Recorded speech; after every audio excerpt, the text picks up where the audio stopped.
2 Corinthians 10 verse 4, the weapons we fight with are not the weapons of the world. On the contrary, they have divine power to demolish strongholds.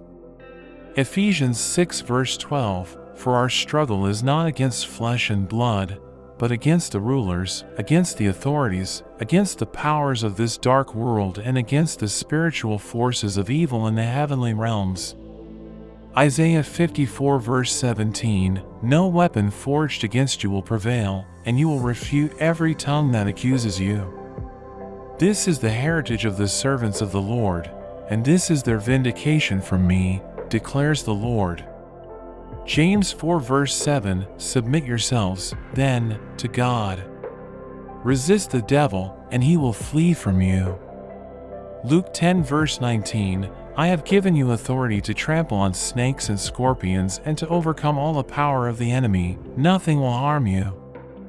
Romans 8 verse 37, no, in all these things we are more than conquerors through him who loved us. Mark 9 verse 29, he replied, this kind can come out only by prayer. Matthew 18 verse 18, truly I tell you, whatever you bind on earth will be bound in heaven, and whatever you loose on earth will be loosed in heaven.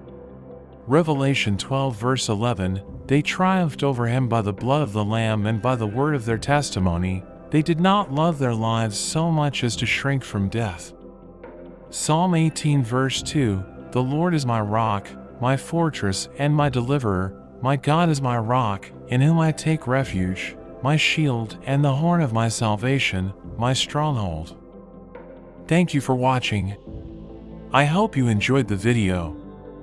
If you did, don't forget to like and subscribe to the channel. See you next time. God bless you.